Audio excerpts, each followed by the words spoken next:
How do you guys feel about yesterday? Let's get some feedback. But so Shalia wasn't here yesterday, so she loses 43% already. So she has to get 100% for the next section, otherwise she fails. Correct, eh? Yeah. Okay. That's Right. Now, let's just fill Sashalia in. What happened yesterday? What was it about? Brandon?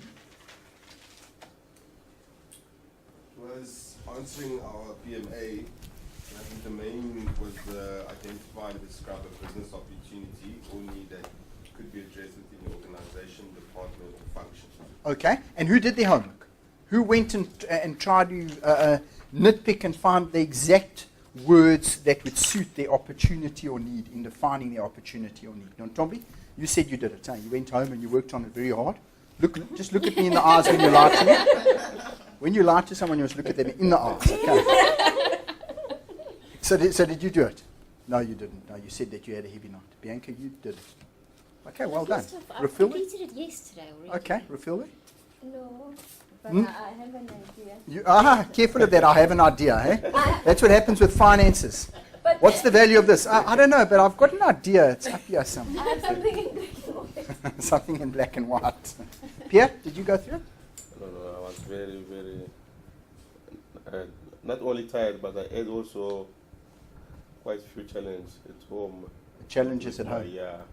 Okay. So maybe you can build that into your PMA as well, Yeah. in some way, because that's an opportunity or need. No, I'm being serious. Yeah. Work-life balance. It's a big need or opportunity that needs to be looked at in the working environment. Okay. No, Tommy? What I can say, the highlight for me yesterday was having to differentiate between the needs and wants.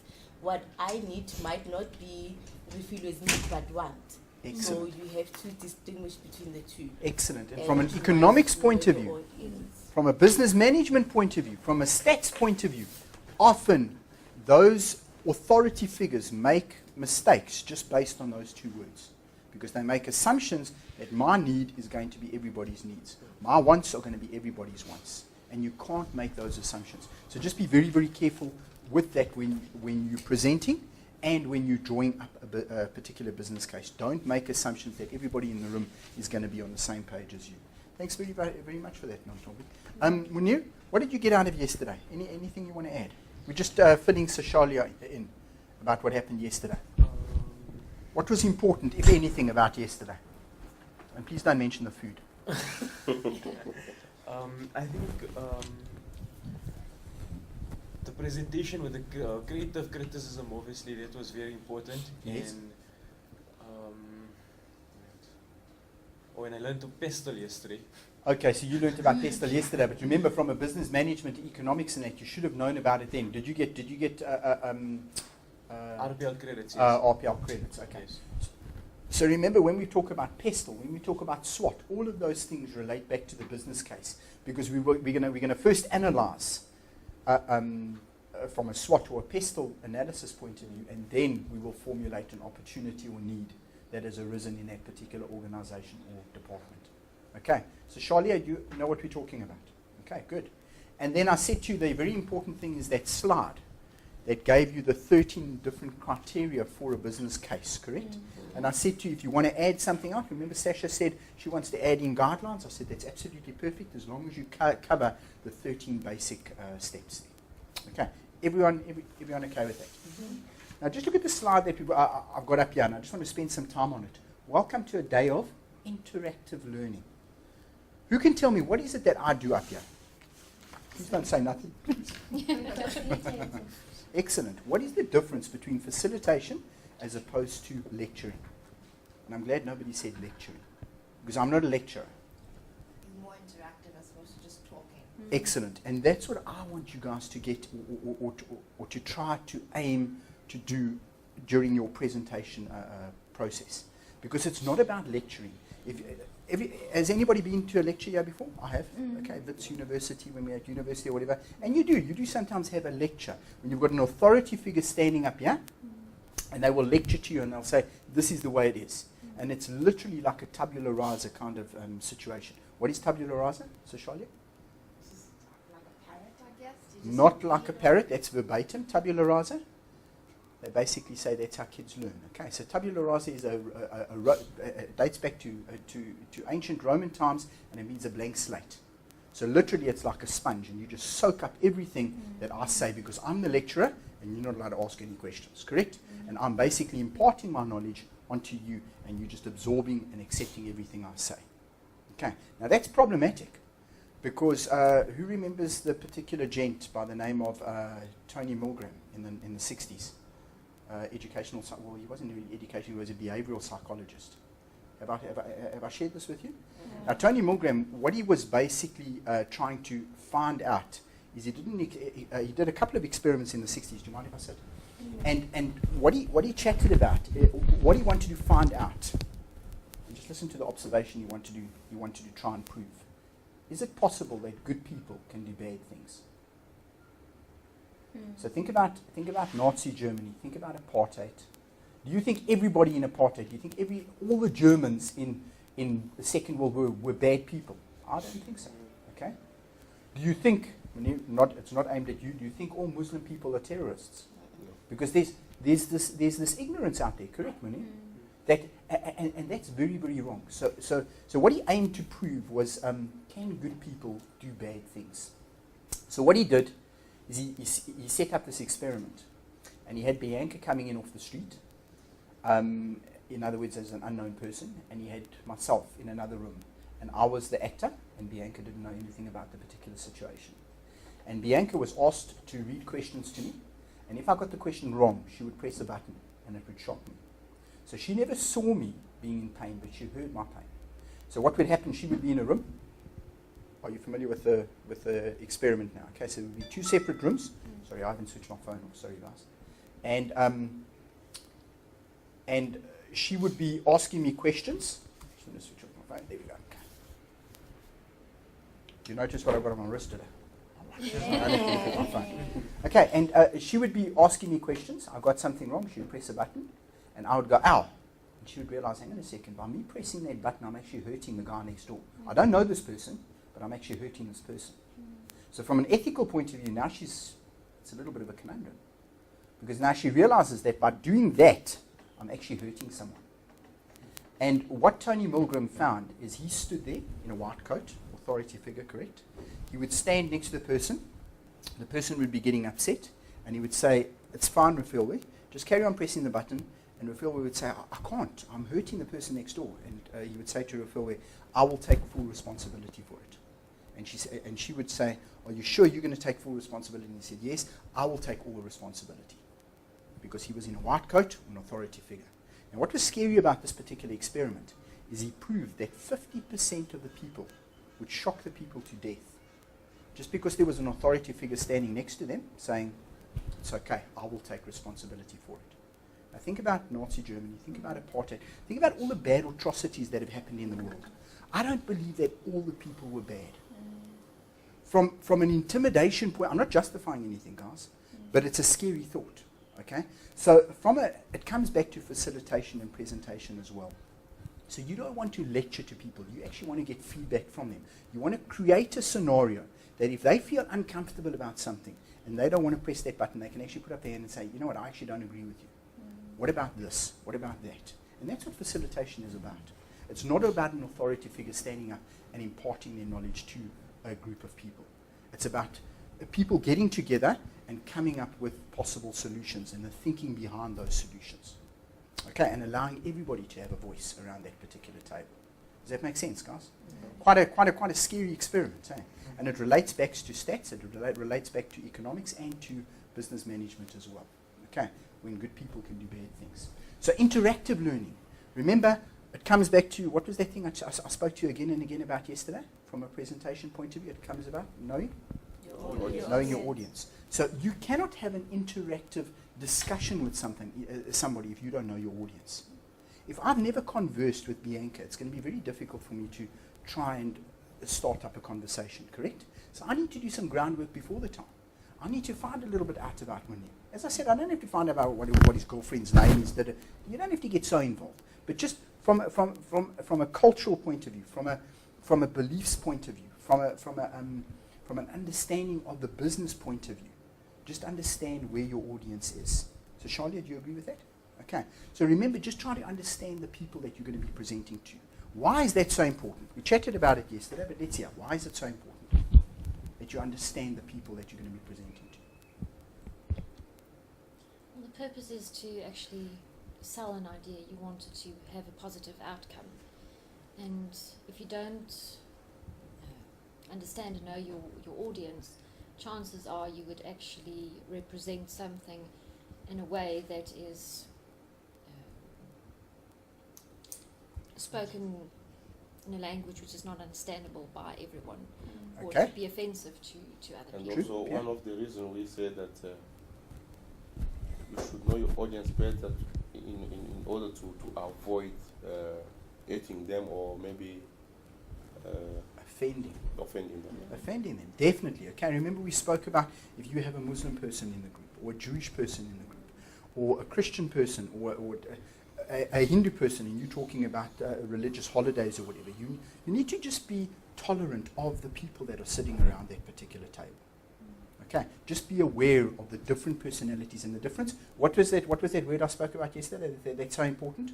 I'll give you a hint, Coca-Cola. We spoke about what? Starts with a C. No perception. Sorry? No, not perception. Not perception. That starts with a C. No. It's too early in the morning. Come on, that word that starts with a C. See, Culture. culture. Remember we spoke about culture and the importance of culture. Culture, remember I spoke to you about that Coca-Cola scenario yesterday?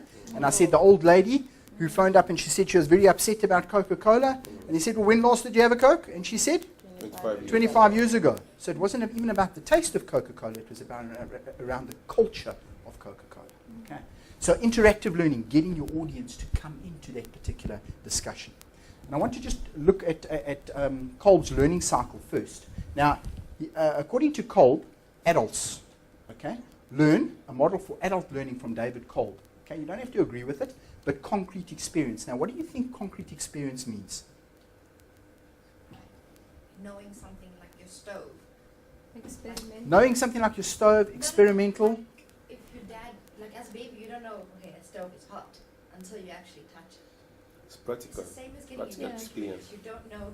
Okay, so in other words, you have to actually touch it or yeah. feel it or see it. So that's a concrete experience.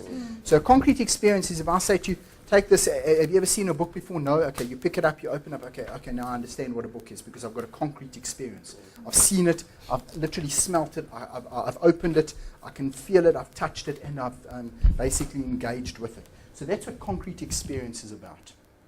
What David Kolb says is from an adult point of view is we need to have a concrete experience. Okay?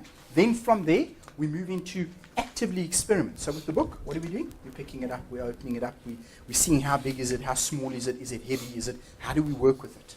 Okay? Have you ever seen somebody who sees something for the first time? Let's say an iPad. Have you ever seen that? Watch an adult who sees an iPad, especially an elderly person. Okay, they see an iPad for the first time or whatever. It's a concrete experience. They pick it up, and what do? Invariably, They look at it for the first 30 They- seconds. they look at it. confused. they look at it this way, that way. They might turn it around as well. Correct? Turn it horizontally, turn it vertically. They might turn it around, and then they start actively experimenting. How do they actively experimenting? Touch it. They're touching. Okay? Then how do I switch this thing on? Okay, and they start asking questions like that. So they're actively experimenting. Then reflect on the experience. Okay, I know that if I do this, I'll open the book. I know that if I press there, I'll switch this particular tablet on. Okay, and then the important one is conceptual modeling. In other words, you start conceptualizing that information and making it your own. Okay, now that's very important from a presentation point of view, because often we just stand up and we expect people to understand and know something just by telling them, correct? But in actual fact, what did I ask you guys to do yesterday? To actually stand up and do something, to get actively involved. Because often we say, no, we know what we're going to say, but when you get up and actually say it, what happens? Brandon? Sometimes the words don't come out, correct? The words don't come out like you planned, because you haven't been actively involved in that particular experience. So it's very important that you practice your presentation. And that's a difficult one. So you need to try and relax. Remember I said to you, if your hands are doing this all the time and you keep on hitting the projector or whatever, do something to ground yourself. So Bianca and Rafael, we were very good at that. How did they ground themselves? They put their hands on the table. So if you know you're very nervous, try and deal with that by using a particular apparatus in that facilitation room. Does that make sense? Who knows they get nervous when they actually chat to people? Okay?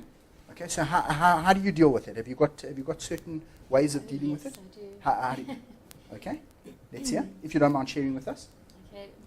For instance, if I have a presentation or I need to address a group of people, or even something like an interview, anything that would require, that would make me stress, I actually have a ritual in the morning. I would take a few songs that's very exciting and would actually, make you feel good, the feel-good songs. Okay. And I've got a terrible voice, I can't sing, so when I get into the car, then on my way there, I would sing, and get my vocal cords working and so forth. So by the time I'm there, I actually feel a bit inspired, motivated, and then I tell myself everything's going to be okay, and then I'll go deal with it. Okay, excellent. How do you deal with it, Pierre? Myself, my biggest challenge is shyness. I can say Okay. I'm a very shy person, and when I'm asked to present in front of especially a very huge crowd, you feel like you start panicking a little bit. Okay. Yeah, but like you said yesterday, if you know what you have to say, Yes. so by the time they ask you, especially when they ask you questions, then you can start now defending yourself, and then you feel like the self-esteem starts coming. Yes. Coming, yeah. Now, Brandon actually said something along those lines to me yesterday. Brandon, can you remember what you chatted about when you went and spoke to your boss, and she was so impressed with you because you did what? Oh, because actually I had to pause myself and I said, just give me a few minutes or seconds here. Let me just, because I actually blow up and I get passionate about the subject and I get angry, so I start rambling on and I don't realize that I've raised my voice or I start shouting. So what I actually said is I just give me a few seconds and I counted to 2 and then I started again to stay on track all the time. Isn't that lovely? I actually like that. So from a facilitation point of view, we do, because what happens, I come from an introverted background. You wouldn't, I know sometimes people don't believe that, but I do. I come from an introverted background, okay? So for me, it's sometimes difficult to talk to people. So what do? Sometimes I do start to ramble and I try to talk too fast. So what do? You actually say to yourself, pause. What do you do to your group? Try and get somebody else to read. Try and get someone else in the group to actually start giving feedback. So if you find yourself there, Pierre, that you're intimidated or whatever, say to yourself, hang on a second, how can I get Rafael there? Rafael is the HR person. Maybe she can do this leg of the presentation. Maybe Nontombi can do this particular leg of the presentation. You with me? Because you're just facilitating that particular session. Okay, so remember, use these kinds of tools to help you present a good presentation. Okay, does that make sense, guys? Yeah. Okay, so everybody gets nervous. Everybody has these habits that we tend to fall into. Sasha, how are you? Sorry No, not a problem. Okay, guys, so let's just go through it again. So concrete experience. So from a presentation point of view, how will that help your presentation? So Shalia? You know what you're dealing with, you know what is expected. Bianca? You guide yourself. Okay, thank you. Guide yourself, but what else? If you may be talking, come on guys, before I give you the answer. If you know, according to David Kolb, it doesn't mean that it's factual, but according to David Kolb, that's how adults learn. They learn from a concrete experience first. So imagine Brandon's presenting on some particular mining structure. And he went in, and he went to an engineering shop, and let's say this thing was, I don't know, as big as this particular classroom. And he scaled it down, 1 to 100, correct?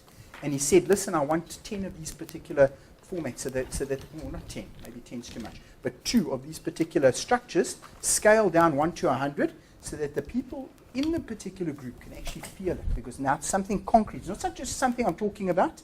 Doesn't that make more sense, Brandon? Yeah. So now if you try to, sorry? Actually say that now I actually placed an order with one of the project managers. We found a guy that actually sends us a small little helicopter and it takes photos of the entire plant. Okay. on all the sections, and he's going to build us an actual model that comes apart. Sure. So the guys can actually see this is the scale of the plant, exact to scale. If we take the roof off, there's the whatever equipment that we're discussing and what needs to be done. 100%, because now you're in a presentation, you say, you know, corridor 9. And everyone's going, yeah, but nobody knows corridor 9. Now you've got this model, and you can say, you know, corridor 9, open up, you go down here, and there's corridor 9. Because people are going to feel intimidated. Everyone else says they know corridor 9. I don't know where corridor 9 is. Okay, but if you've got a little model, and it's something concrete that people can look at and see, it makes the learning experience that much better. Agreed? Makes sense? Okay. So just remember that concrete experience. Is there something that you can bring into your presentation that people can look at or see or interact with so it makes the presentation more viable? Because remember, you're trying to sell an idea to them. Okay. Right. Facilitation concept and skills. This is just Ian Rothman. I'm not too worried about the next slides. I want to just get to this concepts. This is what you're doing from a facilitation point of view. You're leading. You're controlling the group. Just look at those words. You're instructing. This is what I would like you to do. And remember, we can be forceful, or we can be more gentle in that instruction process. Organizing. Now, organizing is a very important one. Who likes the way this particular group is organized from a presentation point of view? Who likes it? Come on, guys. It's not Monday anymore, so you've got no excuses. Which group? This particular setup. So the way this group is organized, who likes it from a presentation point of view? Because all of you are facing me.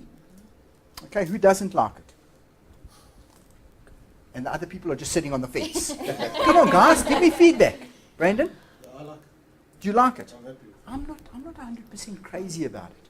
I think if you've got a smaller group, if I had time and there weren't so many tables, I would have organized this group in a different way. What would be more conducive from a facilitation point of view if you had space? Marianne, let's hear. Okay, sorry, you refer to L shape. L shape. A U shape. You can move in. Excellent. I like that. I like a U shape. So organizing is very, very important. How are you going to organize your material? How are you going to organize this particular structure here? Where's your screen going to be? So, once again, it's all about the number of people in that particular group. But if you can get there, maybe you want the people to sit on the carpet for some unknown reason, because you want them to conceptualize being in a room without tables. I don't know, maybe that's part of your presentation. So you get them to sit on the carpet. Okay, so something as simple as letting your group sit on the carpet could make a big difference to your actual presentation. Everybody understand what we mean by organizing? Look at the next one, management. How are you going to manage that particular group? Where are people going to sit? So organizing and management of that particular group, but where are people going to sit? Do you want Bianca to sit next to Sasha? Because we used to call them car parker sessions, because all they do is they complain. And you know that, because you're dealing with personality traits, correct? So you know that. So why don't you, in such a way, but very subtly, because remember you're dealing with superior people that are invariably going to be your superiors, correct? So you can't tell them, I want you to sit there. Or maybe you can ask them if they don't mind sitting there. But try and set the seating arrangements up in such a way that Bianca sits with Brandon. Because Bianca's finance and Brandon is HR, and you want them to interact with one another. Nontombi, you want her to sit with Sasha, and so on. Do you agree that sometimes certain groups of people work well, and other groups of people in your organization work very badly together? They're like literally destructive. So you need to be aware of that. And remember, it comes back to knowing your audience, correct? So that's why, if you notice, when I started yesterday, I put all the problem makers in the front. So if you notice, Bianca and the fieldwork are in the front. Okay? And Brandon, he tends to fall asleep, so I make sure I can see him all the time. Okay? But that's a very, very valid point. Okay? So name tags can help with that as well. So management, therapy. Therapy, also just from a point of view of different personality traits. Okay? Different personality traits. Which personality traits complement which personality traits? And which personality traits become destructive when they actually come together? And then consultation. Remember, it's this consultation process. So it's not me standing up here telling you what to do. It's about consulting with you and trying to draw out a solution for this particular opportunity or problem. Okay, does that make sense, guys? Please stop me if you think I'm talking nonsense or if you want to add anything. Okay. Characteristics, look at that, neutrality. Hey, is that a difficult one? Brandon just said, when I get too emotional about something, my voice, my tone rises, and invariably, so if you know that about yourself, people are going to pick it up, and they're going to say, I know how to push Brandon's buttons. And people do that. Okay, so they know that when Brandon starts raising his voice, I've hit the buttons, now I've got him in the corner. Okay, so don't let people do that to you. So neutrality, try and remain neutral. Is that difficult? It's very difficult. Especially if you're presenting something and you want the group to go in this particular direction, but you're allowing them to consult with you in the direction that they wish to go in, but you actually prefer that particular direction. So you can give your opinion, but remember to try and remain as neutral as possible. Okay, so make easy. In other words, make the process easy. Don't try to intimidate people. Make sense? So imagine I was presenting in an auditorium, and I decided, listen, you know what, I'm going to present. I'm going to stand up here, and I'm going to present down to you people. Is that a good thing or a bad thing? Sorry, Bianca? It's a bad thing. It's a bad thing? Not necessarily. It also depends on what you're trying to achieve. But I would say on the whole, it's a bad thing because you're basically looking down at your group of people. So you literally want your group of people looking down on you. So you'll see auditoriums are always like that, correct? And you're looking down on a particular person because everybody can see that particular person. But be very careful of looking down on your group, like I'm doing now. So what do I do every now and again? I sit down.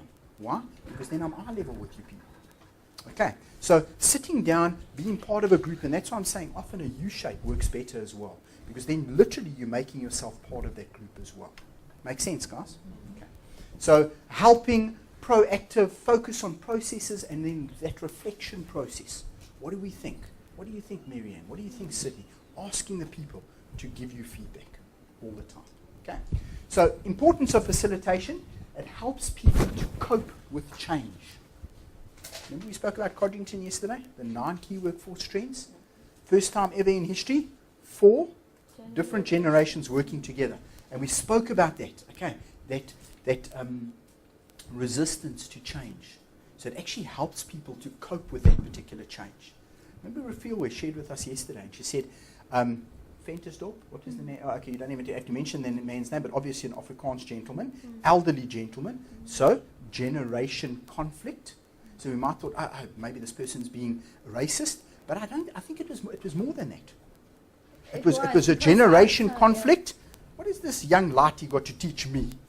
Okay, it's that kind of attitude, breaking down those perceptions, and maybe a little bit of cultural differences as well. So all of that help people to cope with change, and I think Rafiel did a superb job of getting that gent back into the particular group. So remember, how do we react to these indifferences? Do we get aggressive? Do we get angry? I'm asking. No, Because you're going to get people in your group who say, you know what, why must I listen to you, Bianca? I totally disagree with you. How do you deal with that particular situation? Rafiel? Well, what I did was to have a one-on-one so that it doesn't influence the other group, and then we connect and get buy-in from 100%. One-on-ones always work because there's no intimidation. They're not supported by the particular group. You can have a one-on-one with that particular person. But I would like to argue the point, look, Rafiel couldn't help it in her particular situation because the way I understand it is you went out. You had met the group for the first time. Yeah. But in your situation, what could you do, Pierre? I just want to make a comment Yes? to the answer, because when you say one-on-one, but the question is, will you get angry or not? Because I can have a one-on-one with you, but in an angry attitude or mood. So But then you have to be aware of that, and that's what Rafiel was saying. Yeah. So you have to be an adult about this and say, listen, anger, we cannot get emotional here. We're trying to sort out a problem, so we have to remain neutral. Yes. And part of remaining neutral is being emotionless to a certain extent, so you cannot get angry. It's a difficult thing. Someone shouting at you and you trying to remain calm. It's difficult. I've been there as well. But the calmer you are, remember history. History shows us one thing, and what is that? Behavior breeds behavior. So if you react in a certain way, It's just going to become a boiling pot. Okay, so try and calm the situation down. Remember, that's a big part of being a facilitator as well. Okay, just to come back to that stimulate growth. How do we stimulate that particular growth? Establish common ground and work from there. Okay, good. And to come back to reveal their situation, that stimulating growth is also about knowing your audience. So what I would do with that conflict situation that we chatted about, I asked you guys the question, how do you deal with that? By knowing your audience better. Because if you know your audience and you know that there's a Mr. Venter in Ventersdorp that's going to give you a particular problem. No, I'm being serious. You know this particular personality trait. They're a little bit abusive, maybe chauvinistic, whatever the case may be. And from a cultural point of view, how do you deal with that? Come on, give me some feedback. Brandon, how would you deal with that? I don't know, maybe you could find a way to work around it. Okay, but Maybe use how? him as his, depending on what you're trying to explain to him, maybe you can try and use him as an example of working around it to say, what is your aspect or what's your take on if we're going to redo this emulsion rig at the emulsion plant, what's your take on it? How do you feel about it? 100%. So maybe involve him and ask him for his comments first before I you like start it. going around I like the it. rest of the table. Do you agree with that, Munir? Okay, so get his views in. So when you stand up here and present, you can say, okay, Brandon is the problem personality trait in that particular group. You can say, and thank you so much to Brandon who explained this to me. My understanding wasn't that great, but thank you, Brandon. Would you like to present? So you're giving him an opportunity. If he says no, then you carry on. And you keep on referring back to him. Now all of a sudden, he's feeling important in that particular group. And if that's what it takes, so be it. That's what it takes. But you've incorporated that particular person into the group. Okay. Remember, use the people that are in your group to help you with your presentation. There's nothing wrong with that. It's part of facilitation. Promote participative management, and that's what it's about. It's participating. What do you think, Munir? What do you think, Nontombi? Okay, and remember that eye contact all the time. Okay. Application in group work, very important. Training, work teams, team building. Team building, it shows that collaboration of different personality traits coming together to formulate a particular solution. Make sense, guys? This slide comes up twice, and I want to keep on referring back to it. So please don't think it's an error, but I'm going to just ask somebody to read for me. Anybody want to read? Thanks, Marianne. A person walking beside a river sees someone drowning. The person jumps in, pulls the victim out, and begins artificial respiration. Then another drowning person calls for help. The rescuer jumps into the water again and pulls the second victim out.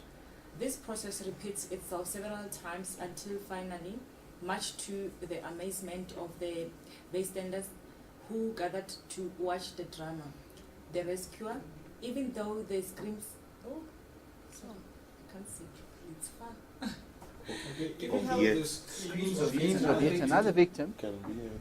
Carry on. okay, even though the screams of yet another victim can be heard from the river, gets up from the administering artificial respiration and begins to walk upstream. One of the bystanders calls out, "Where are you going?" Can't you hear the cries of the latest victim? The rescuer replies, "You can take care of him. I'm going upstream to find out who is pushing all these people in and see whether he can stop it." Okay, so once again, thank you, Sydney. Thank you, Marianne. It's a very important scenario, this, and it comes up again and again in facilitation. So in other words, are we solving a problem, and how many other problems are we creating, or are we actually going to the root of the solving the root of the problem? So it's that old adage of putting a Band-Aid on this huge big wound. Are we solving a problem, or just creating other problems? We need to go to the root of the problem. And what is that about? Collaboration, getting everybody involved. Don't make the assumption that you've researched this particular opportunity or need, and therefore you've got all the answers. You might be standing up there and Brandon says to you, hang on a second, you haven't talked about this. What about this? Okay, so that upstream facilitation, everybody has got something to offer. Okay, we need to go to the root of the problem. Nice scenario there. Okay. Okay. And there it just says facilitation, a proactive form of helping in which opportunities for development are made available to an individual or group by creating a favorable climate and by managing processes in such a way that the individual group accepts responsibility for his or their behavior in order to change systems which are detrimental to them, or manage them better, and to reach his or their objectives. Very, very important. So to come up with a possible solution. Very, very important. Very, very important. Okay, so you see Okay, that so you see that collaboration, facilitation. facilitation. It reminds me of my big fat Greek wedding. Can you Can you remember that movie? My Big Fat My Big Fat Greek Wedding. And where the mother says the the dad dad didn't want to do something, I don't know. And I've got family, Greek so family, so they can be very, very loud. But he says But he says to the the mother's talking to the daughter, and she says, Johnny, how do you get dad to go with this particular scenario? And she scenario? And she says, says, I'm going to make, I'm going to get him to believe the idea was his all along. So you know where the group wants to go, guiding them, and literally you actually want to make them believe that it was their idea all along. You with me? You with me? And that's also a sign of good facilitation. And then she also says that how are you going to change his ideas? The mother says, remember he's the father, but I'm the wife in this relationship, I'm the neck, the head to move where I want it to go. And I like this, because that's basically where facilitation is taking. You actually The neck. This is the head. You want to actually guard guard that where you want it to go. Which direction. Okay, makes sense. Okay, makes sense. Okay. Okay. Everyone okay? Everyone okay? Non-Tommy? Are you sure Are you sure you're not sleeping with your eyes Right. Right. Any questions around that? It's a lovely definition of facilitation. So come back to the slide all the time when you're presenting, saying, am I lecturing or am I facilitating? If you're talking about technical things, is there a point of your presentation that might be a bit of a lecture? Yes. Possible. Like let's say, for example, Bianca, she's talking about some IT solution. And she knows that Richard's sitting in a particular group and he's clueless. So then it might be a bit of a lecture for that particular slide.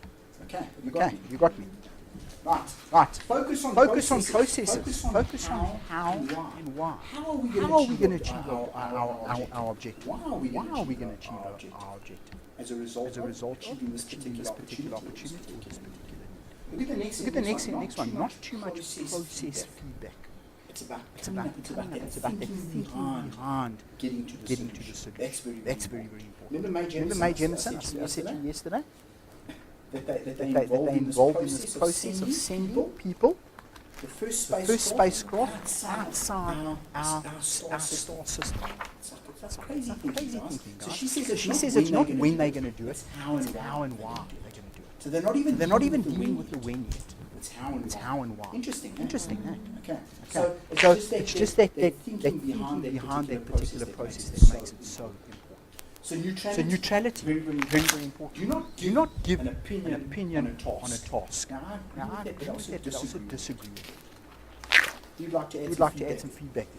Do not give your opinion on a particular task. Because if you're pushing the group into a certain direction, you need to give your opinion towards that direction of thought. Okay. But you know what I like to do in facilitation? I like to give an opinion, which is totally wrong. Just to check that my assumption of the understanding of the group is correct. So let's say, for example,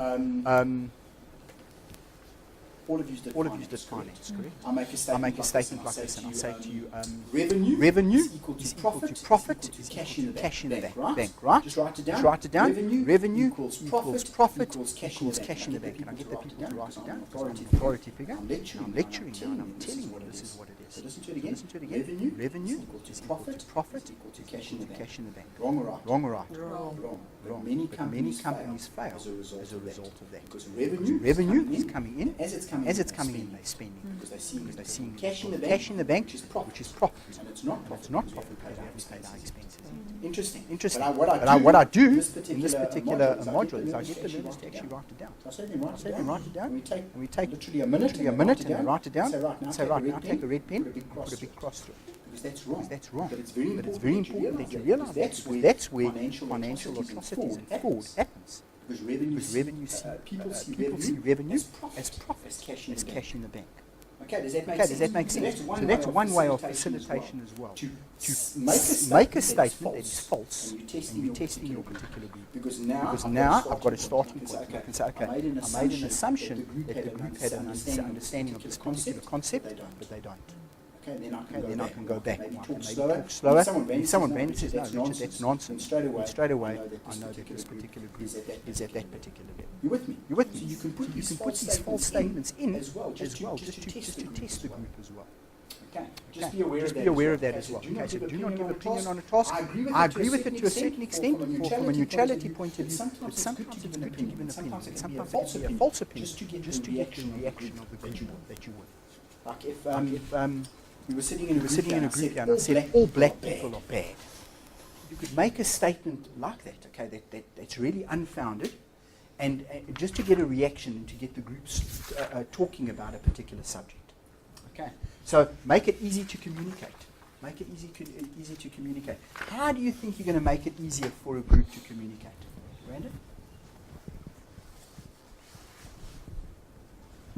Well, if it's a brand new group, maybe you want to just go around and ask everyone to introduce themselves. Okay. Maybe you want them to do a little exercise together that involves talking to one another and learning things about each other. So, for instance, maybe you say, Munir, and you want to partner up with Mary Ann and just find out where she is, and you present on her behalf, and she presents on his behalf. Good. Okay. Anything else? You can put a topic on the table, around the table, and then make sure that actually they can debate around the table. Okay, so that people just start offering their viewpoints. So the solution is not important; it's the debating around the solution that is important. Okay, what else do you pick up on? You can pick up on, what is this called? Body language. Okay, body language. So Nontombi is looking very, very grumpy this morning, so I have to be careful of her. No, I'm just joking. Either she's cold, or cold. Okay, so you pick up on that. We know the aircons are giving us trouble. Brandon is looking very relaxed.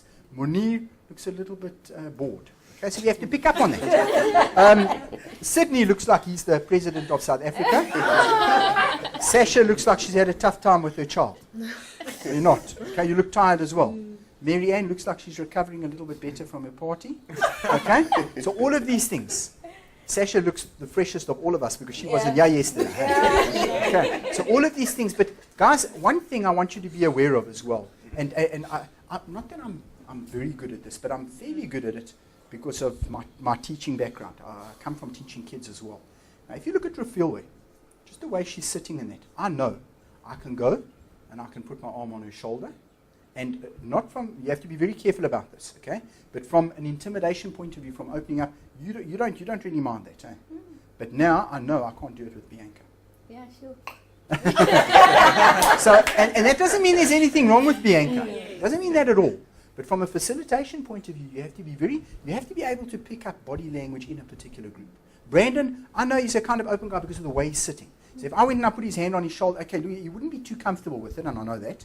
But if he was feeling intimidated about something, and I just went and I put my hand on his shoulder or whatever, it would calm him down. If I asked Rafilwe a question, I put my hand on her shoulder, she wouldn't mind. Pia as well. But I know with Bianca I can't do it. Isn't that interesting? Just because, but it doesn't mean there's something wrong with Bianca. It's just different personality traits. Am I right in saying that?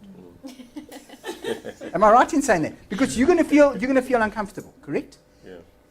Correct me. Okay, you will feel uncomfortable. And guys, it's very important from a facilitation point of view that you pick that up amongst groups. And your group will give you feedback. And it's that subliminal feedback, subconscious feedback that they give you. So in other words, if I touched Bianca on the arm and she gave me a look, or she did this, I know straight away, hang on a second, I'm overstepping the boundaries. Okay, so body language is a very, very important thing. If you know that, Nontombi, can I switch the aircon off? Please. Okay, switch the aircon off. She's basically giving you body language to say to you, hang on a second, I'm uncomfortable.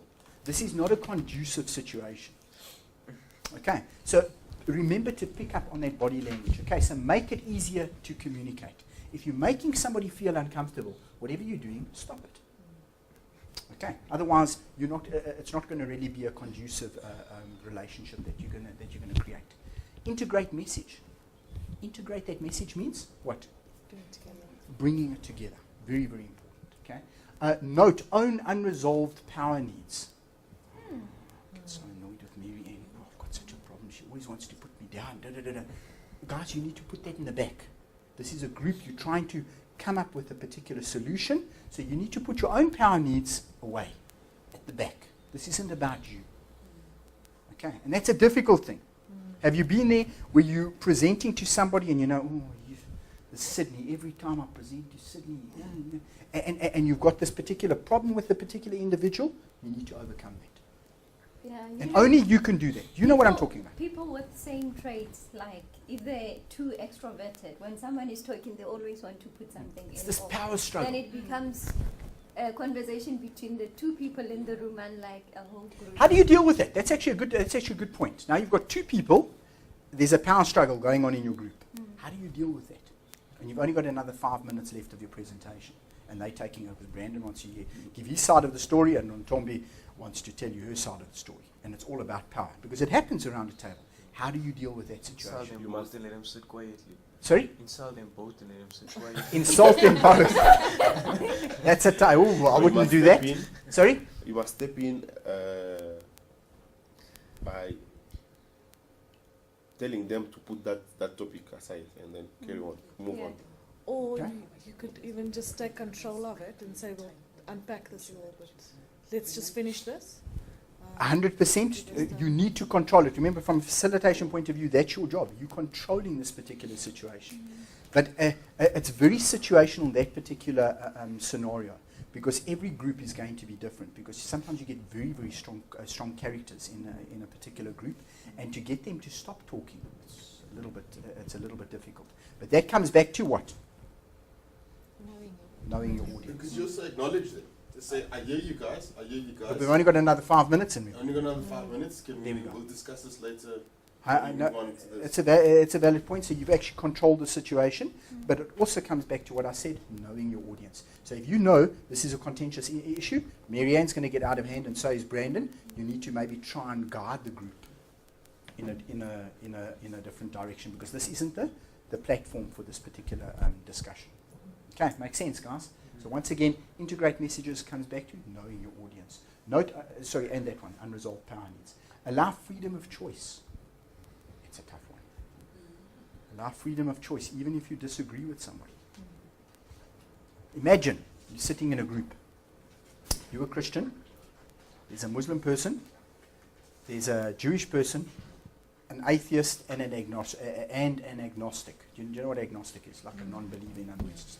Basically believes in nothing. Okay? Atheist doesn't believe in a God, but maybe believes in nature. Maybe they're a naturalist or whatever. And now you have to be tolerant of them. But you're a strong, firm Muslim believer, whatever. Is that a difficult scenario? Yes. It's a very, very difficult scenario. So that there, allow freedom of choice. Allow that freedom of choice, and that's a difficult one, guys. Because you might be totally against this kind of behavior, but yet you're allowing that freedom of choice to take place. Okay, so maintain objectivity. This is where we're going. We're trying to achieve an objective. Marianne said something, I'm so livid about what she said, but you can't get into that.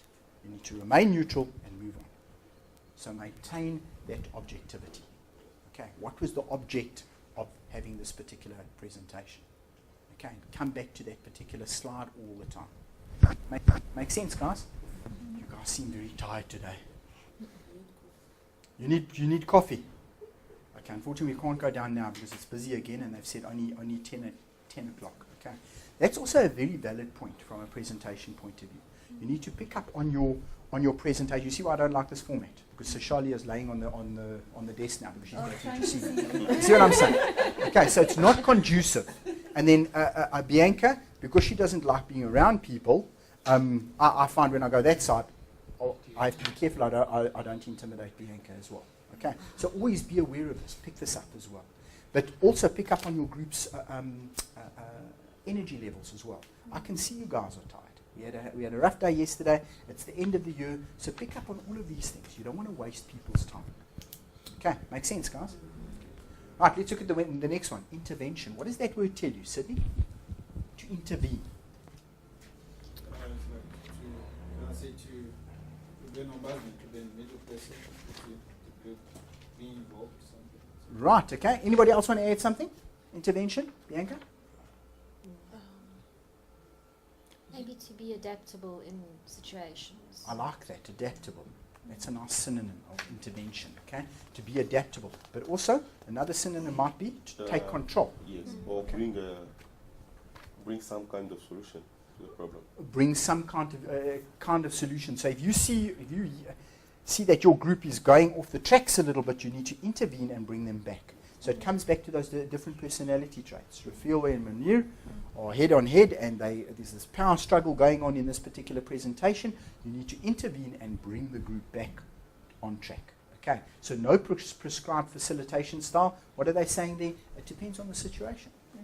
Because you cannot really plan for this. Sometimes people get out of hand. Okay, and you have to deal with it as the situation arises. No rigid, predetermined plans. No structure and direction is impossible. Supporting, confronting, reflecting. So you've got these three people, and they're very argumentative in the group, and they want to stand up and leave. How do you deal with it? Often you can only really deal with it once the situation actually happens in a particular group. So client may choose to accept or reject the structure. And that's a difficult thing. I remember I taught for, it was my first boss, and it was at a school in the south of Johannesburg called Meerdal Primary. And his name was Dave Bold. And he said to me, it doesn't matter how hard you try, there's always going to be someone that's unhappy with the decisions that you make. And I've never ever forgotten that. Never ever forgotten that. So from a presentation point of view, you need to be open to that they're going to either accept it or reject it. And you need to deal with it. It's not a personal insult on you. You've presented the material, and Brandon's taken it this way, Marianne's taken it that way. Okay, so stress options. Don't get stressed about this. You get stressed when they have to present. We spoke about Bianca singing in the car. Who else gets stressed when they present? Thank you, Nontombi. How do you deal with that stress? Do you do what you're doing now? No, I just Tense up. Okay. And how do you think you can make that situation better? I'm still trying to figure that out because I even run out of words. Like everybody's attention is on you now. I can't even make eye contact. I look outside around the room and Okay, and that can be seen as being rude, correct? Because now I'm looking at Marianne, and the next thing she starts looking outside, and I'm saying, what's going on outside? She's not even interested in me. Okay, so that's a bit of a dangerous thing. So come on, let's offer Marianne. How do we make it better for me? Sorry, not Marianne, not Tom. How do we make it better? Rafielwe? I think like we said yesterday, 99% preparation equals to 1% perspiration. Another thing is to get to your venue early. Make sure you know where the projector is, everything is working, and all the water is there. And then also meet the people, know your audience. Chat to them one-on-one, so at least you have 2 or 3 faces within the group that you've already had that connection. It actually calms you and makes it better. 100%. If you've had coffee with Rafielwe and you've just that's what started he up, did. He offered me a chair yesterday in the coffee room. He said, he said, would you like to sit here? Remember? So, are you stealing my ideas? But that's a valid point, guys. that's exactly what he did. So when we came to the class, already we had sat together and there were points of reference. 100%. Yeah, And you can yeah, just yeah, chat to a yeah. group and you can say, what was on the news today? What's happening in your family life? What happened in the traffic? And you can try and bring that into your particular presentation. So on top, if you're getting upset, you can say, or not upset, but stressed out in a particular thing, and you can feel, I'm tensing up. Just say, Munir, what were we chatting about at coffee? Just share with the group again. And straight, and you just give yourself 30 or 45 seconds just to calm down again. But what Rafielwe said, funny enough, I learned this. I don't know the gent's name. As I said to you, I come from a teaching background. 20 years ago, when I was at a teachers training college, I did a stint, a teaching stint. Okay, so it was a stint at a particular government school. And I went in and I remember there was a TED. Remember the TED? Transvaal Education Department. So it was still when it was called Transvaal, guys. So it was Transvaal Education Department, and he came in and he said to me, and I've never ever forgotten it as well. He said, if you start your day rushing, he says you're going to rush your whole day. And that's basically what Rafielwe is saying. Make sure you are prepared. Get here early. You don't want to get to a particular venue And now all of a sudden you need a pointer and a slide changer, and now there's no pointer or slide changer. Maybe someone's pinched it, or it's broken, or it's missing. Okay? Now you're stressed because your whole presentation hinges on something as simple as a slide changer. Okay, maybe the electricity, the power's gone out. Have you got a contingency in place in case the power goes out? Have you? What is it? Are you going to do a presentation on the lawn? Are you going to do a presentation on the carpet? What is your contingency? Because that just adds to your stress levels. But very important, try and get to the group, chat to the group, ask them about their weekend, where they were, and try and bring that into your presentation. Because remember, Prof. Ben spoke to you about the interconnectedness. Everything is connected, guys. I can go around the table now, and you guys can chat to me about something, and I promise you, I'll bring that conversation into what we're talking about somehow. It might be stats, it might be economics, it might be SANRAL. We can bring all of that into what's happening in the class right now. Okay, so bring real life situations into the class situation, and it's going to help to alleviate your stress situations. But very important, I want to reiterate again what Rafael said. Get there early, set up your particular classroom. Set it up or the boardroom or the room that you're going to be presenting in. Make sure everything's okay. There's nothing worse than putting on a Proxima and the next thing it's out of focus and the Proxima's 3 meters in the air. You stand there with a broom trying to... I've been there, I've done it. Okay? So make sure that you can get to all of these things. Make sure that your projector is in focus. All of these subtle things, make sure that has been done for you. That's going to alleviate stress in you. Okay, for your presentation. Right, knowledge. Look at this personality profile of a facilitator. So much knowledge, interpersonal effectiveness, but mainly personality characteristics. And that's what we're talking about. I need to be able to read what Bianca's feeling, what Marianne's feeling, Sasha's feeling. Okay? And sometimes I do that well, sometimes I don't do that well. Okay, but you need to pick up. I guarantee you, if I went around this particular room, every single person has got a particular problem that they're thinking about right now, correct? It might be family, it might be a child, it might be whatever. Okay, but everybody's got a thought on their particular mind's eye. So you need to be aware of that. You need to be tolerant of that. Okay, and the way you can relax that particular group is having a cup of coffee with them before and talk about, what's happening with you. Have you got daughters? Have you got sons? Are you married? It's not that you're looking for a date. You're just trying to get to know. But I'm being serious. You're trying to get to know your audience. Have you noticed that sometimes not that I profess to know everything, guys, but that's the way I was also taught. Have you noticed I asked how many people have got children here? How many people? Because you try and incorporate from a personal point of view. You just try and break away from that objective and try to make it personal again to bring your group in. Okay. Right. So that knowledge, our knowledge isn't that great. From a lecturer point of view, how much will the knowledge be? Very great. So this would be an inverted pyramid, correct? And knowledge will be at the top. That's a lecturer. From a facilitator point of view, our knowledge base isn't that great because we're trying to get your views out from you.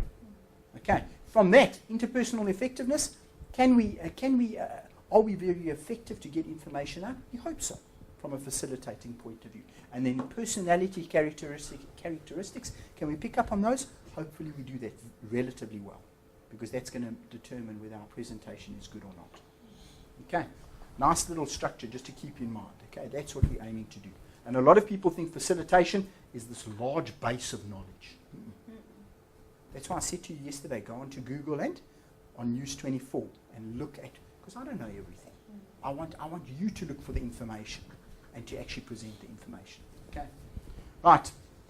Psychological optimality. Psychological optimal functioning is a positive and dynamic, look at that word, guys, dynamic development process during which an individual acquires a clear self-concept through self-disclosure and feedback from the environment, evaluates himself or them or herself positively while self-objectivity is still possible, and is able to have more effective interaction with others. So it's all about this neutrality, this leadership. It's coming together to achieve this particular kind of scenario and situation. Okay. Right, this is important. Personality characteristics. And we've chatted about this quite extensively, but emotional. Functional in the here and now. So we can't always look at the past. Yes, it's important to look at the past, because we're going to speculate about the future. But now, this is the objective that we have to achieve now. Okay. Internal locus of evaluation. So how am I going to evaluate? I'm going to look internally. Look at the next one. Flexible in application of values. What does the word flexibility tell you, Brandon? You're willing to be flexible about the values or bend your motives maybe. Okay. Bend your beliefs a little bit just to try and maybe understand what they're trying to say. Okay, Munir, let's hear what you have to say. You shouldn't look at things with only one way. Try and look at it from different perspectives. Give me a word for that. Diversity. Diversity, yes, that word that we did yesterday. Pressure. Ratio. Pressure. Facilitation. Pressure. Pressure. P-A-R-T-I-A-N. What's that? Sorry, Is it partial or pressure? partial. Yeah. Partial. Oh, Yes. Okay, okay. partial. Yeah. Okay. Partial, okay. And but that word that we did yesterday, ratiocination, looking at both sides of the coin. Okay. So that internal local and flexible in application of values. Remember a couple of slides back, they said that you cannot be very stringent in where you want to go from a facilitation point of view. Some groups are going to go there. You need to have more or less a direction. But if the group chooses, you need to have that flexibility built in. If the group are deciding on a particular solution and they move in that particular direction, but you wanted them to go about over there somewhere, that's fine, because that's where the group chooses to go. Remember, you controlling, you guiding, you leading them. But if they choose to be led in that particular direction, that's also fine, because that's a viable solution. Does that make sense, guys? Okay, maybe it's not your solution, but it's still a viable solution. To me, it says be open-minded. 100%. Open-minded, another word, tolerant. Okay, 11 official languages, 11 different cultures, even more. If you look at Gujarati and maybe some Pakistan people and some other Indian people and that, we've got so many different cultures, so we need to be tolerant of that. And that's where flexibility comes in. Okay, sensitive to own feelings. So this is what I want you to achieve, but once again, it's not about me. If the group chooses to go there and they reject my particular proposal, that's fine. But at least a solution was attained. Okay. Spontaneous in expressing feelings. Also important, okay? But be careful of spontaneity. Can be a good thing, can be a bad thing. What's going to happen to Brandon if he's spontaneous with expressing his feelings? His tone. You might get a clump from the anchor, yeah. But also your tone is going to get higher and higher and higher, correct? And you might actually destroy that whole feeling around that particular table during that presentation. So tone is very important as well. Imagine if I spoke in a monotone. I came into the class and I said, today we're going to talk about presentation. We're going to start with this. After about 30 minutes, what's going to happen? People are going to be snoring. Okay, so monotone is a big, big problem. Monotone. So remember to adjust your tone as well. So if you see Sasha lagging off, and that happens sometimes, I've been there, okay. You're busy presenting to somebody and they're going, oh, this then change it and say, Sasha, just read for me. And she goes, oh, she doesn't know where she is. And I say, Sasha, just turn the book the right way around and then drive. So pick up on your group, okay. If you see Sydney's falling asleep or losing track or he's playing on his cell phone, you can't say to an adult, stop playing on your cell phone. Like yesterday. It's a difficult one. You can say. I was on the phone, he said, Miriam, can you please do this for us? And she didn't know where we were. I didn't know. So remember that, okay? Pick up on your group, okay? Pick up on your group. You don't want to treat them like children, but if you know that they're doing something, the other day I was presenting to a group of guys, and I saw the guy. It was a long boardroom, a very, very. It looked like the Starship Enterprise from Star Trek. I promise you. It was this long boardroom, maybe about 2.5 times as long as this particular room. Now all these guys, and the tables went like this, okay? And I saw the one guy, and his head was under the table like this. So I said to him, I think his name was Ray. I said, Ray, just read, a very nice guy. I said to him, Ray, just carry on reading, and he bumped his head in that. He was watching the cricket on the Mnet. What was it called? What's this thing called? A walker. He was watching the. So what do? You tell them to stop. So you know what I did? I said to them, you know what? If you want to watch the cricket, put it on the table. Turn the sound down, and he was more attentive. So you can disagree with that, and you can say, gee, but it was Pakistan and South Africa. Okay, so it was and at lunch we had it, and we actually made a joke of it. So either you become a bit of an authoritarian and you say, hang on a second, don't do it. Or maybe you can say, look, I don't mind if it sits over there, the sound's off, and every now and again you look at it. As long as we are, but a lot of people will argue, no, Richard, you're wrong there. Okay? So who disagrees with what I did there? But in my particular situation, it worked. Okay? Because I knew he wasn't going to be attentive. Because he was going to be looking for scores of the cricket. So either you've got it in the class and you deal with that technology, or you say to them, right, you're not allowed to have it in the class. Okay? Remember, from your presentation, it's going to be 5 minutes. So you don't want a DSTV walker in the particular class. Okay? So sensitive to own feelings, that spontaneity, high self-regard. High self-regard. So remember, from a stress point of view, that high self-regard, for me, it comes back to what Rafael said about preparation. I am going to have a high self-regard if my preparation is good. So if I get a little bit of flack from Pierre, I can say, hang on a second, Pierre, I've done this research. If you go onto this website, you will get this information there. This particular person has said this. Therefore, I know I'm correct in this. Okay, and that gives you a high self-regard. Okay, so that's very, very important. And it's going to allow you to feel less intimidated when a person like Bianca, let's say she's the director, talks to you and says to you, yeah, but what about this? Okay, so that high self-regard is very, very important, how you feel. Remember Marianne said she listens to music, she comes into the class, listens to music, and that puts her into a good mood. Okay, it makes her feel good about herself. That's also part of high self-regard. So you need to do what works for you. Okay, accept the self with weaknesses. Do you know who I am? Do you know who I am? I'm Richard Goddard. I know everything, guys. It doesn't work. I make mistakes all the time. Okay, so accept yourself. And yes, we've got weaknesses. And just work on those weaknesses. Have I ever given you the old adage of Arnold Schwarzenegger? I don't know if you've read his compilation. I had a brother that was very into bodybuilding, so we had all these Arnold Schwarzenegger books around in it, and he read his biography. And one of the things that blew me away about Arnold Schwarzenegger, I don't know if you know this, he was actually quite sickly. And he had, I don't know if it was polio or what, but his top body was always very, very big. And his weakness was always his legs. I don't know if you know this, okay?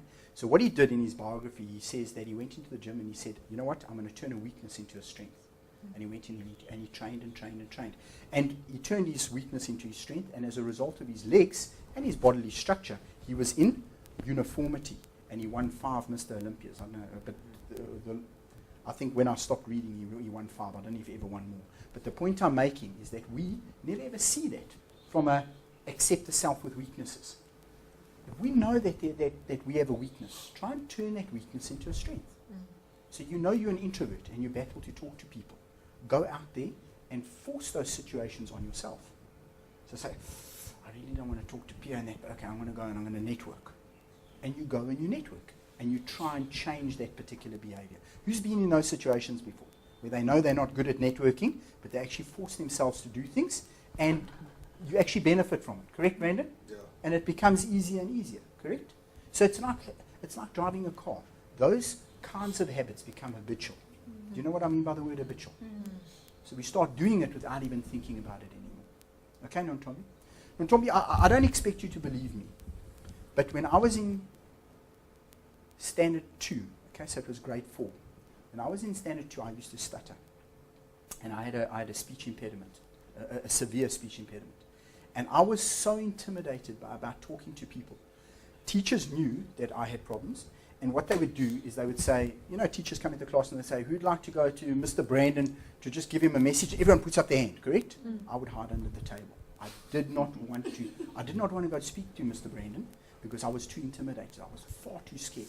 Who would the teacher pick? Me. And I'm telling you now, do you know, I was so intimidated. I was so scared. I would go out the classroom and I'd be walking down the stairs, and I remember this like it was yesterday. I would be so scared of even knocking on that door. And you know what invariably I did? I would just stand at the door for about 2 minutes, and I'd go back to the teacher and say, no, the teacher's not there. And I would lie. And the teacher knew I was lying, but they did this again and again to me, and eventually it started to break down. I used to do that until eventually I got to send somebody. I'll say to a friend, you must follow me when I go out. So my friend would go and relate the message, then come back and tell me, then I'll go and tell the teacher. Okay. But, it So your depends. friend thought that she was helping you, but in actual fact, it was detrimental to your growth. So you actually need to force those situations on yourself. So you're So- psychic. I'm a psychic. How did you know that about her? I told you, know your audience. So awareness of synergy. What is synergy? Give me another word for that. Bring it together. Okay, bringing together, and that other word that Prof. Ben likes? Interconnected. Interconnectedness. Okay, so that synergy, that working together. We need this to work with that. Okay, right, and then constructive view of man, capacity for intimate contact. Remember I spoke to you about that, intimate contact? Is this okay, or is it overstepping the boundaries? Is this okay, or is it overstepping the boundaries? Sometimes if a person is intimidated, all they need is that. Other people don't, and that's fine. But that capacity for intimate contact, you have to understand that, you have to know where it is. You need to know what is appropriate and what is inappropriate for a particular group. Okay, so accept own aggression, Brandon. Accept own aggression. So we know what pushes our buttons. We know. Who gets aggressive in certain situations? Come on, all of us. Manu, do you get aggressive? Not really. Not really. So Shalia? Especially when I talk to my sister. Oh, that brotherly sister love, hey? Sydney, do you know what pushes your buttons? Yeah. Okay, so we need to be aware of that. Marianne? Okay, so we need to be aware of that. Okay, so accept that own aggression and deal with it. Move from there. If you find yourself in that particular situation, how are you going to deal with it? Okay. Right. I think, guys, we will break for tea. You guys are looking quite tired today. And then when you come back, and I just ask that you just think about your opportunity or need again. And when you come back, I just want to just hear those opportunities and needs again. Remember I said by the end of today, I want you to try and have the structure of your PMA formulated so that you have a nice Christmas or a nice break. 10 minutes. Supposed to be 10. Oh, did he say we have to go at 10? after Okay, yeah, so we're going to have to just carry on for another 10 minutes. I'm going to give you 5 minutes now because I can see people are getting a bit tired. So just 5 minutes, work on that opportunity or need. So remember the first part of your PMA? Let's just go through it again. Describe and interpret what? An opportunity or need in your business. So just work on that. Because if that is not structured, guys, you're gonna battle with the rest of the assignment. Everything hinges around that. Are you okay, Bianca? You're right, Sasha? You came in, yeah? Brandon, you're right? Yeah. I know you missed it. But remember with me, I And for whom? Those are the questions that you have to answer. Guys, I'm not going to go around and say that's good, that's bad, and that. Remember, you're answering 3 questions. So you're going to have to work through it. But what I'm saying, that's the start of your assignment.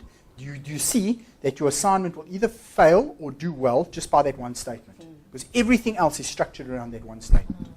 Okay, so it's very important that you're happy with that one statement. Because after this section, what do we move into? Presentation, and you're going to do a slide presentation based on that. Okay. All right, guys, I will see you, what time? It's the time, 20 past? Yeah. Go over 20-minute break because people are tired. Okay, 20 past, I'll see you then.